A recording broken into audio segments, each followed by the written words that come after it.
La poule pond par le bec. Avez-vous déjà entendu cette phrase? Nous allons vous l'expliquer aujourd'hui.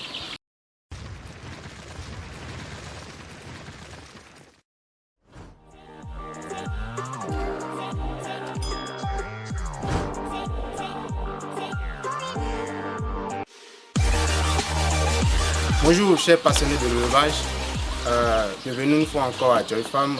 C'est un plaisir pour nous, un plaisir renouvelé d'être à vos côtés et de continuer l'aventure en ce qui concerne l'élevage et spécialement les pondeuses avec vous. Donc comme je le dis, nous sommes une fois en plus devant notre bâtiment de poussinière, nous sommes à la poussinière. Donc la dernière fois nous vous avons expliqué que nous avons reçu des poussins, que nous sommes en train de démarrer. Aujourd'hui nous sommes à 3 semaines d'âge, sinon ils sont en train d'entrer dans la 4e semaine d'âge et vous allez voir en fait les résultats que nous avons juste là. Les méthodes d'élevage, les techniques utilisées nous ont permis de ne presque pas enregistrer de mortalité. Donc nous avons un excellent résultat et ce résultat est dû déjà au professionnalisme de l'élevage, en fait, à la compétence que nous avons mis, et c'est cette compétence que nous partageons au jour le jour, au quotidien avec vous. Donc aujourd'hui, nous allons vous parler de certaines réalités qu'il faut maîtriser, d'accord, si vous voulez vraiment rentabiliser votre élevage de pondeuses. Il y a des paramètres, des choses qu'il faut savoir, qu'il faut faire nécessairement si vous voulez un bon résultat en ce qui concerne l'élevage de la pondeuse. Du coup, nous allons d'abord vous inviter à entrer, à voir les résultats, comment les poussins ont grandi et l'atmosphère à l'intérieur de la poussinière.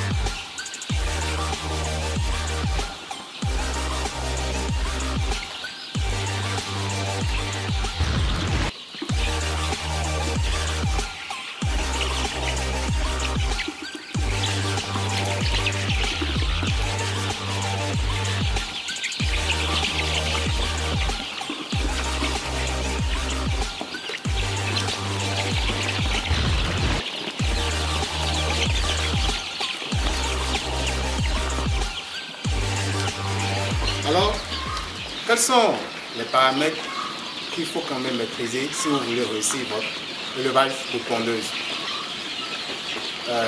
Il y a plusieurs paramètres qui vous permettent en fait de pouvoir suivre au jour le jour et au quotidien en fait le travail que vous faites. Et c'est déjà la rigueur que vous mettez dans votre travail qui vous permet d'atteindre des résultats et de rentabiliser ce que vous faites. Dans une vidéo passée, nous avons parlé du choix du site de l'élevage. C'est important, c'est capital si vous voulez commencer l'élevage de la pondeuse. Ça a un effet sur toute la production. Donc, je vous conseille, si vous n'avez pas vu la vidéo, d'aller revoir pour pouvoir comprendre les caractéristiques d'un bon site d'élevage. En fait, je vais dire quand même, pour ceux qui sont au Bénin et qui veulent faire de l'élevage, nous vous conseillons de choisir des zones qui sont à climat plus ou moins fraîche. Si vous êtes au sud du Bénin, essayez de voir dans le département de l'Atlantique, dans les villages ou carrément dans le département du plateau de Niamey. D'accord, c'est de très bonnes zones propices à l'élevage de la volaille, des pondeuses. Maintenant, si vous voulez quand même le faire au nord, en fait au Bénin par exemple, au nord du Bénin, il fait un peu plus chaud. Si vous voulez le faire au nord, c'est aussi bien. Mais vous allez peut-être un peu plus dépenser en gestion du stress thermique. C'est-à-dire le bâtiment, vous devez savoir comment construire le bâtiment. Et aussi, il y a des molécules qui interviennent pour pouvoir gérer le stress thermique au niveau de la volaille. Donc, n'hésitez pas à aller revoir notre vidéo sur le choix du site qui vous permet de commencer votre élevage. Maintenant, lorsque vous avez le bâtiment, vous avez les poussins, il y a des trucs que vous devez maîtriser. Par exemple, vous devez avoir une bonne capacité de stockage de matières premières. Par exemple, le maïs. D'accord? Vous devez avoir une bonne capacité de stockage de matières premières, en l'occurrence le maïs. Vous voyez, dans la couronne de la volaille, le maïs constitue jusqu'à 60% en fait, de votre couronne. Donc vous pouvez pouvoir avoir la capacité de stocker au maximum le maïs. c'est important de maîtriser les saisons du maïs parce qu'il y a des moments où ça coûte cher et c'est inaccessible. Des moments où ça coûte moins cher et c'est accessible. Mais vous devez aussi voir quelle est la qualité du maïs que vous avez. C'est un maïs bien sec. Et aussi, comme ça entre en compétition avec l'aliment des hommes, il faut pouvoir l'avoir à temps et pouvoir aussi le stocker sur un moment. Mais si vous n'avez pas la possibilité d'aller dans la formulation vous-même de l'aliment, et c'est ce que nous vous conseillons vivement, essayez d'avoir un partenariat avec une bonne commanderie ou simplement essayez de vous approvisionner sur le fournisseur que vous avez sur votre marché. Donc, déjà, ça a un impact direct, l'aliment, sur ce que vos pondeuses vous donnent. En aviculture, nous avons environ 6 catégories d'aliments. Il y a l'aliment démarrage miette qui va de 0 à 5 semaines. Nous avons l'aliment croissance qui va de 5 à 10 semaines. Nous avons l'aliment poulette qui va de 10 à 16 semaines. L'aliment pré-ponte qui va de 16 semaines à 2% de taux de ponte. Nous avons l'aliment ponte phase 1 et l'aliment ponte phase 2. Je voudrais rapidement revenir sur l'aliment démarrage. Nous vous conseillons vivement de donner l'aliment de démarrage sous forme de miettes à vos sujets. C'est-à-dire que lorsque vous vous lancez vous-même à produire votre aliment, c'est souvent rare de pouvoir en fait sortir de la machine de l'aliment démarrage sous forme de miettes.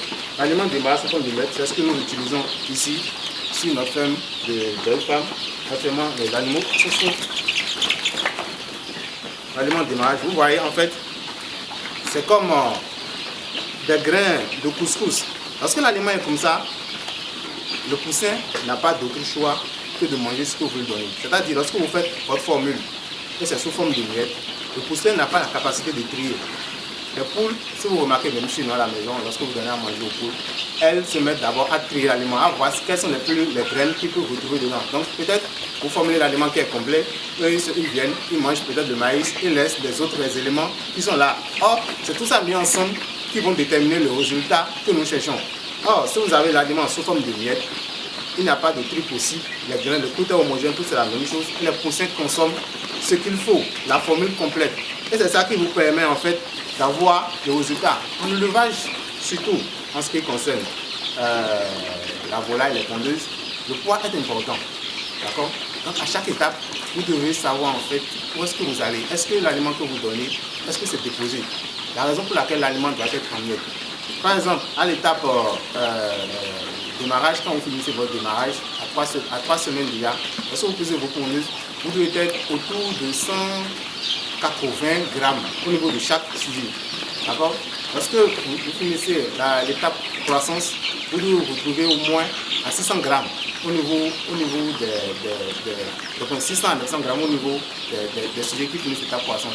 Et l'étape, ceux qui sont en poulette, lorsqu'ils finissent l'étape poulette, vous devez vous retrouver au moins à 1300 grammes.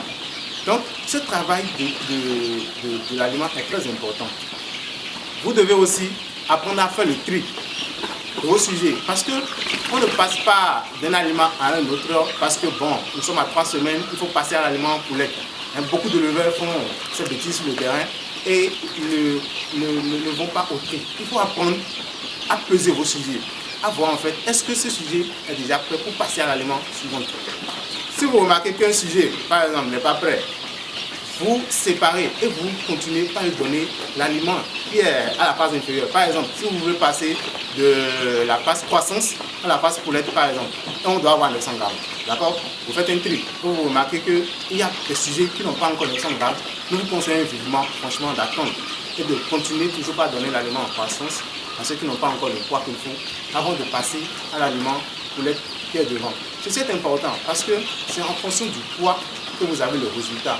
Si la poule n'a pas le poids qu'il faut, en fait, elle ne va pas répondre. Et nous ici, ce que nous cherchons, c'est les œufs. D'accord? Donc ne soyez pas pressés en regardant le temps. Et ceci aussi amène aussi à respecter la quantité d'aliments qui vous servir au sujet par jour. Si vous pensez que la poule, elle mange, elle est vivante, vous voyez qu'elle mange, alors que vous ne respectez pas l'aliment, à la fin, vous n'aurez pas le poids. Donc, s'il y a une quantité d'aliments que vous devez servir par jour, n'économisez pas sur de l'aliment. D'accord? Respectez beaucoup ce principe, c'est très important si vous voulez atteindre un bon résultat. L'autre paramètre qui est important, qu'il faut aussi voir, c'est au niveau de l'aliment pré-ponte. Je voulais parler, il y a beaucoup de femmes qui négligent l'aliment pré-ponte, alors qu'elle est très importante. D'accord? C'est ça qui conditionne, c'est ça qui amène la future pondeuse, c'est-à-dire la poulette, à pouvoir savoir que maintenant je veux commencer par pondre. D'accord? Ça la prépare psychologiquement à la ponte. Et beaucoup de femmes négligent. C'est-à-dire qu'il faut aller jusqu'à 2% de ponte en utilisant cet aliment. C'est-à-dire que lorsque vous avez 100 poules, il faut avoir 2 œufs. Lorsque vous en avez 10 000, il faut avoir 200 œufs. Avant de commencer par faire la transition pour aller à l'aliment pondeuse. Cet aliment est très important. D'accord? C'est tout ça qui entre dans le processus de démarrage et évite beaucoup de difficultés à l'entrée en ponte. Lorsqu'une poule veut commencer par pondre, nous observons beaucoup de difficultés parce que c'est un nouveau phénomène. D'accord? La ponte, elle n'est pas habituée à pondre. Elle est habituée à manger, à boire de l'eau, à se promener, à dormir. Maintenant, elle veut commencer par pondre. C'est comme une femme qui veut commencer par donner des petits. C'est tout un nouveau système, un nouveau phénomène qui se passe dans l'intérieur de son organisme. Donc, il faut l'aliment adapté qui permet psychologiquement et aussi de façon nutritionnelle à les apprêter à cette étape. Donc, nous vous conseillons vivement de ne pas négliger cet aliment pré-ponte. Maintenant, en quittant l'aliment pré-ponte pour l'aliment pondeuse, et c'est valable d'ailleurs pour tous les autres aliments, il ne s'agit pas de remplacer directement l'aliment. C'est-à-dire que, bon, on est à la 16e semaine par exemple, et nous voulons aller à l'aliment pré-ponte. Alors qu'est-ce que les gens font? Aujourd'hui, dernier jour de l'aliment poulette, demain on donne en même temps l'aliment pré-ponte. Non, en élevage ce n'est pas comme ça. D'accord? Il y a ce qu'on appelle la transition alimentaire. C'est-à-dire qu'il faut savoir faire la transition. D'accord? Si par exemple c'est demain que vous voulez commencer par faire, par donner l'aliment pré-ponte, aujourd'hui ils sont toujours à 100% sur l'aliment poulette. Donc demain, qu'est-ce que vous faites? Vous donnez l'aliment poulette toujours 115 ou 80% et vous commencez par ajouter le nouveau aliment qui vient, 20%. D'accord? Le jour qui suit, vous faites 60 ou 40%. Le troisième jour, vous êtes à 50% d'aliments poulette, 50% d'aliments pré-ponte. D'accord? C'est comme ça, ainsi de suite que vous faites doucement la transition pour introduire le nouveau aliment. Parce que lorsque vous changez directement l'aliment au niveau de la volaille, ça crée directement un stress. Et vous avez directement le résultat sur la production. Donc c'est important de ne pas aller n'importe comment en besoin dans la transition alimentaire. Et quand vous voulez changer de l'aliment, nous vous conseillons toujours de mettre un anti-stress, d'accord, et un hépatoprotecteur dans la ration, dans le lieu de boisson des souliers. Ça les permet facilement de supporter le nouvel aliment que vous êtes en train de leur donner. Aussi, il y a quelque chose que beaucoup d'éleveurs négligent, c'est la notion de pondeuse phase ponte 1 et phase ponte 2.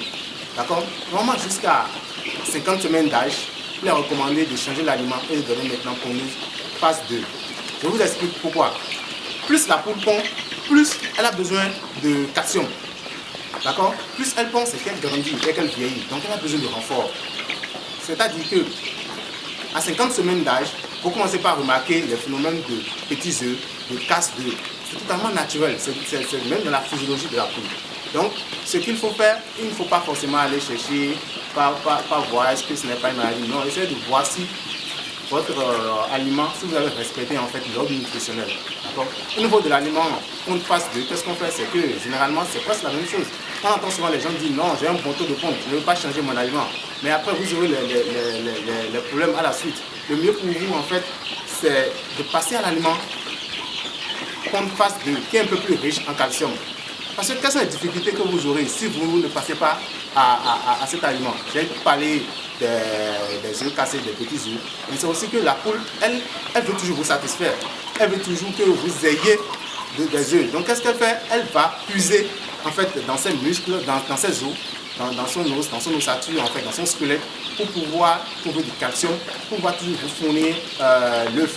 Parce que vous prenez l'œuf, la coquille, pour former la coquille, en fait, dans le phénomène de ponte d'œuf, la coquille seule, ça prend 16 heures de temps.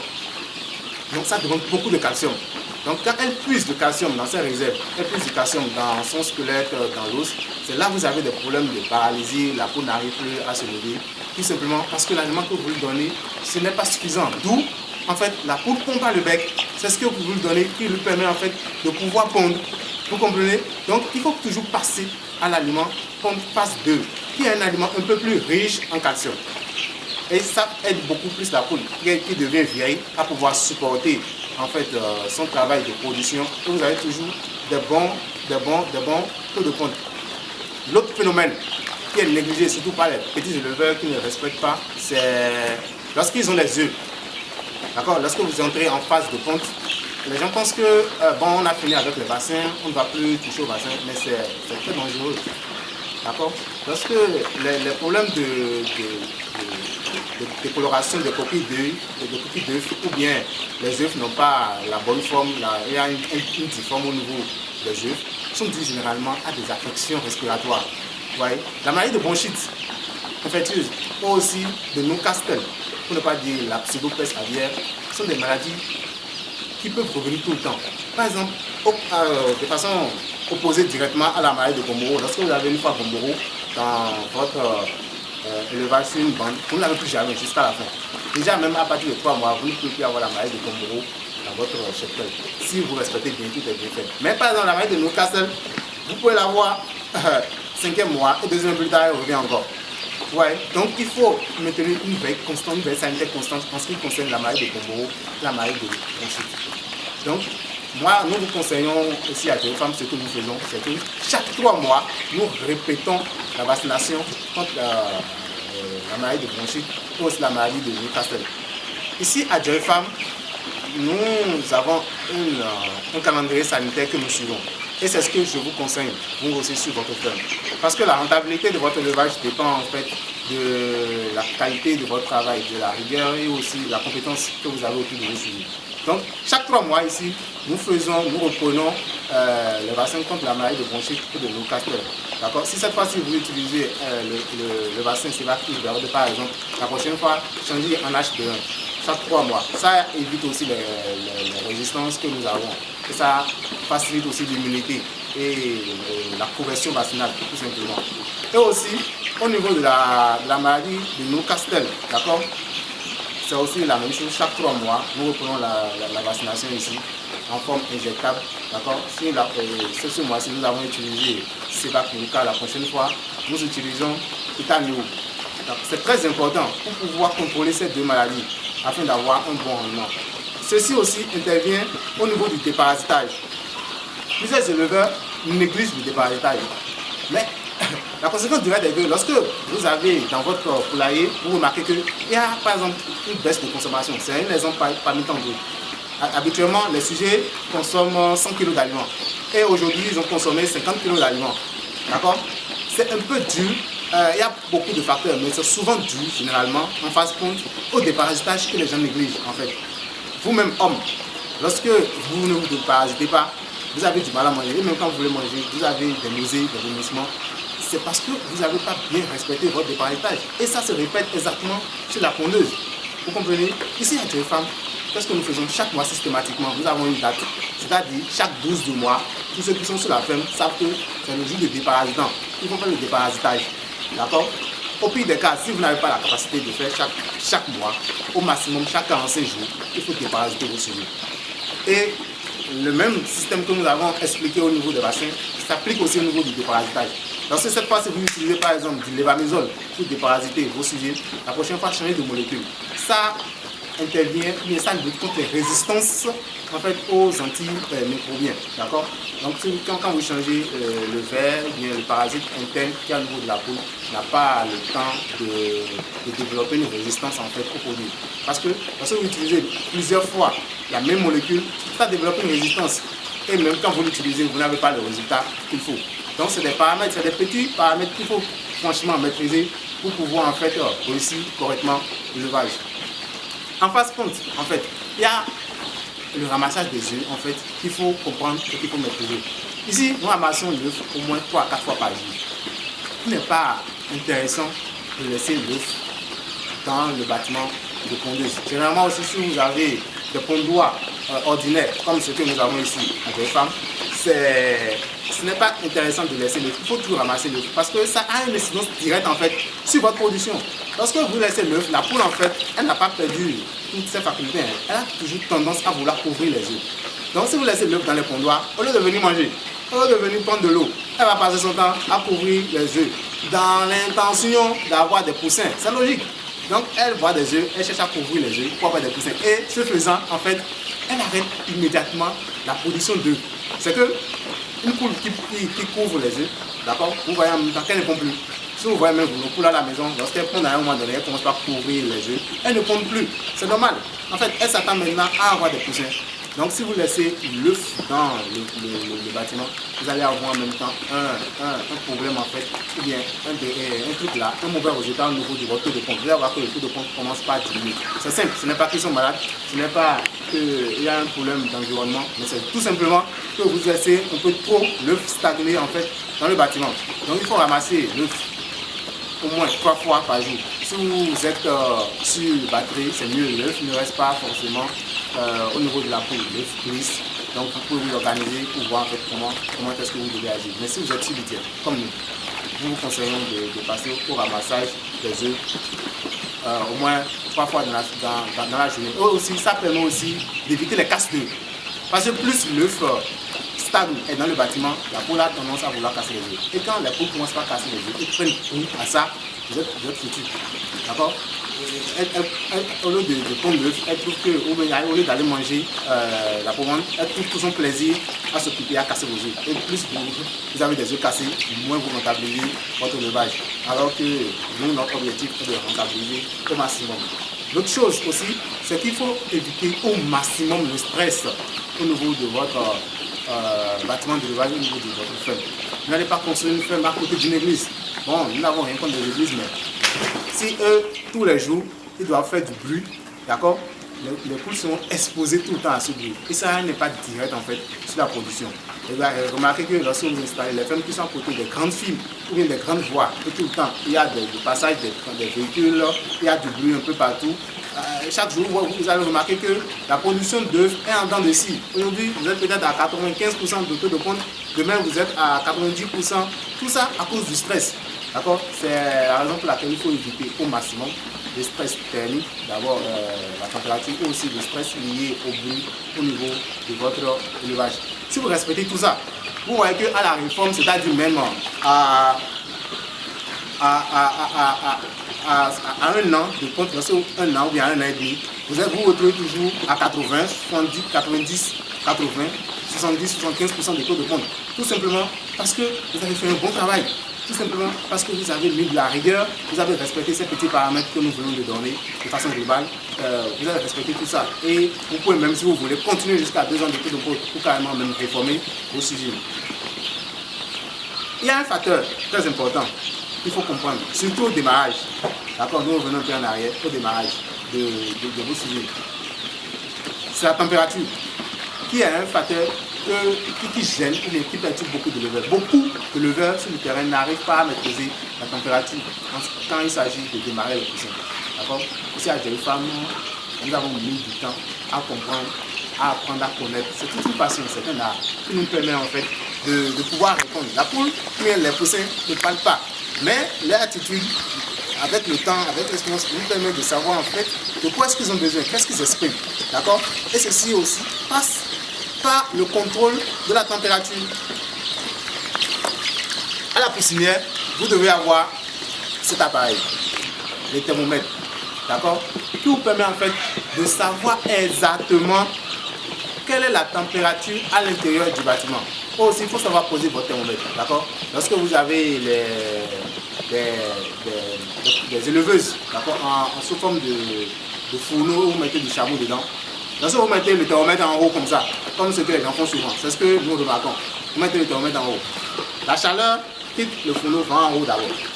Vous comprenez? Parce que la chaleur va en haut, elle quitte en haut et elle revient en bas. Donc la température qui est en haut là, ce n'est pas la température qui est en bas. Et vous regardez en bas, vous voyez que nous sommes à 37 degrés. Déjà à la première semaine, il faut 36-37 degrés comme température. Donc vous voyez que vous êtes à 37 degrés. Donc nous sommes à une bonne température. Alors que les sujets sont en bas, nous sommes pas en haut. Vous venez en haut, vous me remettez le truc en haut et vous voyez que peut-être c'est à 35 ou à 34 degrés. C'est pas bien. Donc, pour les éleveuses sous forme de fourneaux où il y a du charbon dedans et ça dégage, nous vous conseillons de mettre la température le plus bas possible. Et de mettre le thermomètre le plus bas possible afin de pouvoir lire en fait quelle est la température exacte du thermomètre.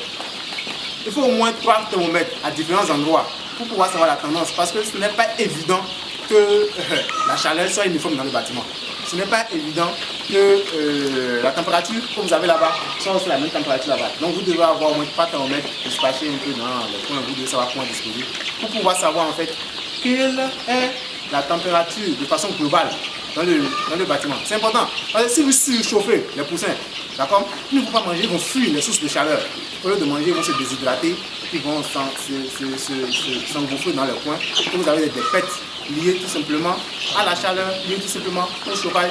Lorsque aussi le chauffage n'est pas comme il faut, le chauffage est moins, vous allez voir que les poussins aussi vont se regrouper à l'intérieur, sous les leveuses, mais à côté des leveuses.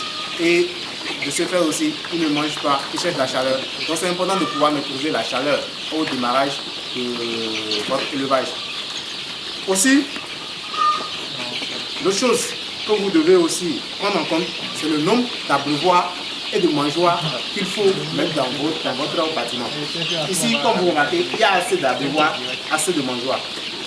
Le travail d'un poussin, c'est manger, boire et dormir. Il ne doit pas faire beaucoup d'efforts physiques en fait avant de trouver l'aliment ou bien avant de trouver de l'eau. Donc, à moins de gestes, il doit pouvoir trouver de l'eau et trouver aussi de l'aliment pour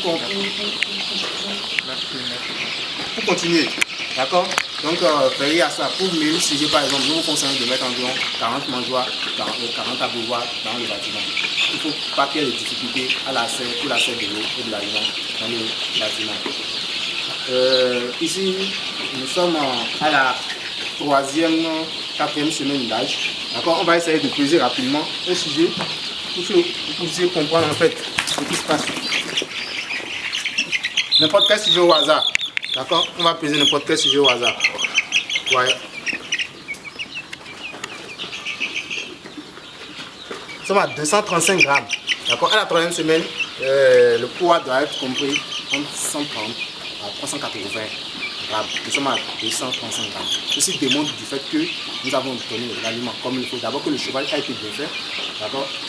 Plus le cheval est bien fait et plus l'aliment consomme ce qu'il faut. Le cheval a été bien fait. L'aliment donné est un aliment de qualité. D'accord? Il y a assez de mangeoires. C'était l'accès à l'aliment est facile. D'accord? Et s'il vous plaît, on peut prendre aussi n'importe quel sujet. D'accord? Un autre sujet. 245 grammes. Un autre.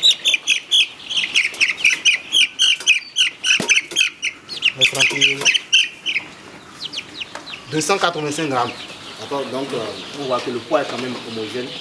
Et nous vous conseillons vivement en fait, de respecter ces quelques paramètres, ces quelques points que nous avons donnés. Si vous voulez réellement réussir votre élevage. Bon, il y a eu des activités, des travaux qui ont été faits depuis que nous avons reçu les poussins ici jusqu'à maintenant. Nous aurons le temps en fait de beaucoup plus de détails dans les vidéos qui viennent. Le fait est qu'on avait eu beaucoup de sollicitations, on avait eu des femmes qui ont commencé par suivre nos vidéos et qui nous ont fait appel. Donc il y a de cela, les 3 dernières semaines, on a fait beaucoup d'installations, de pondeuses, de fermes. Ça ne nous a pas aidé à avoir le temps de parler avec vous. C'est la raison pour laquelle nous sommes venus aujourd'hui quand même, pour vous expliquer de façon globale en fait ce qui s'est passé. Donc nous n'avons pas eu le temps de vous montrer spécifique, de façon précise en fait, quelles sont les explorations que nous avons faites. C'est la raison pour laquelle nous sommes venus aujourd'hui, revenir de façon globale sur ce qui a été fait, sur ce que vous devez faire pour pouvoir réussir votre élevage. Donc n'hésitez pas à revoir en fait nos vidéos passées sur le démarrage des poussins, sur aussi comment en fait vous devez vous comporter avec vos sujets pour avoir un bon résultat. Et aussi ne cessez pas de suivre nos vidéos. Si vous avez des zones d'ombre, si vous avez des questions, allez dans l'espace commentaire, posez des questions. Nous ferons un bonheur de vous répondre. Et aussi activer la cloche de notification pour ne plus rater aucune de nos prochaines vidéos parce que nous avons d'autres vidéos qui viendront encore pour parler de façon spécifique de chaque maladie, de chaque aliment, comment est-ce que ça fonctionne, de chaque vaccin, comment est-ce qu'on le fait. Restez toujours avec nous et vous allez démystifier en fait l'agriculture et nous serons à vos côtés pour vous accompagner. dans ça. Donc, Joy Farm, c'est la passion de l'élevage. C'est un plaisir pour nous de rester tout le temps ici.